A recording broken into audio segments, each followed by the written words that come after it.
Hello guys, welcome to my channel your Aariks. तो कल का वीडियो था कॉमन कोल्ड मेडिसिन के बारे में। तो उसके बाद आज हम एक्सटेंडेड पार्ट में आएंगे, थोड़ा सा एक्सटेंड करके कफ सिरप के बारे में। तो हम लोग दुकान में जाते हैं लेकिन कफ सिरप बहुत इधर उधर का कफ सिरप ले लेते हैं। मतलब अगर आप पेशेंट का ड्राई कफ है तो उसके लिए अलग ले लेते हैं। तो कफ सिरप दोनों तरीके से दोनों दो मतलब अगर अगर डिवाइड करोगे दो तरीके से होता है। एक होता है ड्राई कफ सिरप, एक होता है wet cough syrup. Wet cough syrup को ही प्रोडक्टिव कफ बोला जाता है।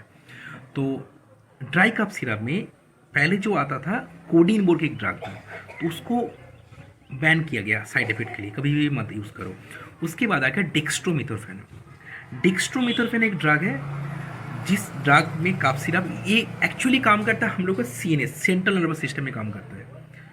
तो डिक्स्ट्रोमिथोफेन इंपॉर्टेंट ड्रग ऑफ चॉइस है ड्राई कफ के लिए। तो सिर्फ तो खांसी तो आता है लेकिन उसके साथ और कुछ सिम्टम, मतलब आपका नाक बंद हो गया तो उसके लिए आपको नजल कंजेशन डिकॉन्जेस्टेंट लेना पड़ेगा। उसके लिए फिनाइलेफ्रिन और स्यूडोएफेड्रिन करके एक ड्रग है, ये दोनों में एक रहता है। उसके बाद कि अगर रानी नोज हो रहा है, एलर्जेटिक कंडीशन है, नेजल इरिटेशन है, तो आपको लेना पड़ेगा क्लोरफेनारेबिल मैलेट और आपको डाइफिनहाइड्रामिन। ठीक है, तो ये दोनों में एक। तो कॉम्पैक्ट जो कंपनी जो बनाता है, जो एक ब्रांड नेम है एस्कोरिल डी प्लस, इसके अंदर आपको डिक्स्ट्रोमिथोफेन तो मिल जाएगा, उसके साथ क्लोरफेनारेबिल मैलेट एलर्जी के लिए, और तीसरा होता है नेजल डिकॉन्जेस्टेंट, मतलब आपको कॉन्जेशन से ठीक कर देगा, तो होता है फिनालेफ्रिन। ओके, ये हो गया ड्राई कफ सिरप। और ड्राई कफ सिरप का साइड इफेक्ट है, ड्राई कफ सिरप का साइड इफेक्ट मतलब आपका पेशेंट का ड्राउजीनेस हो सकता है, छोटा सा सेडिएशन आ सकता है, नींद आ सकता है, तो खा के ड्राई मत करो। ठीक है।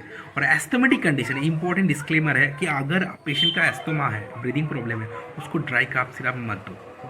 मेरे पास एक ड्रग है, एक ब्रांड है रिसवस करके, तो लिवोड्रोप्रोपिजिन, ये जो ड्रग है ये ड्राई कफ सिरप, मतलब डिक्स्ट्रोमिथोफेन का एक रिप्लेसमेंट है, उसके साथ क्लोरफेनारेबिल मैलेट है।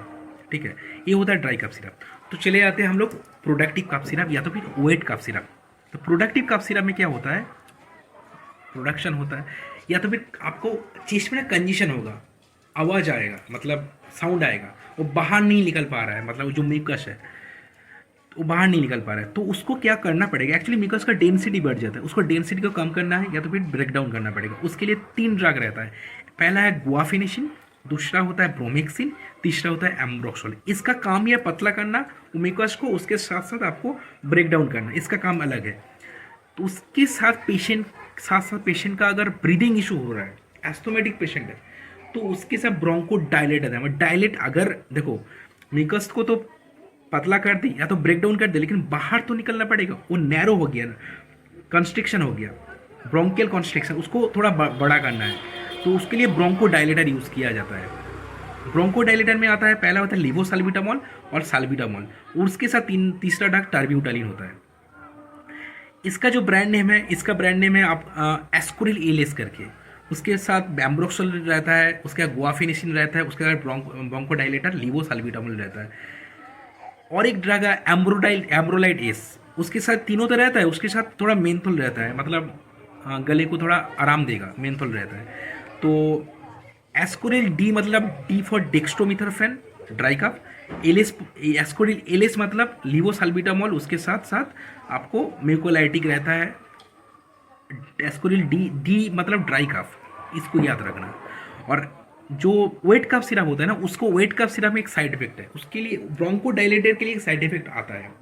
ब्रोंको डायलेटर जो होता है लिवोसाल्बिटामोल, साल्बिटामोल या तो फिर टार्ब्यूटालिन, इसके लिए पेशेंट का ट्रिमर आ सकता है, पैल्पिटेशन, हार्ट रेट बढ़ सकता है। अगर खाने के बाद पेशेंट का ऐसा कुछ सिम्टम दिखाई देता है तो कोई प्रॉब्लम, आराम से बैठा उसको फैन वगैरह चला दो, थोड़ा सा हवा आने से ठीक हो जाएगा।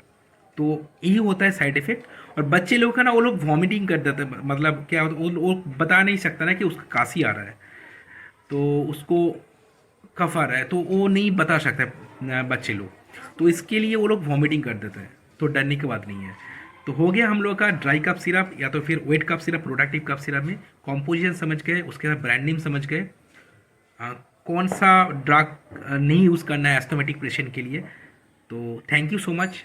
वीडियो अच्छा लगा तो लाइक कर दो, थोड़ा सा सब्सक्राइब बढ़ाओ, और मुझे सपोर्ट करो। Thank you so much.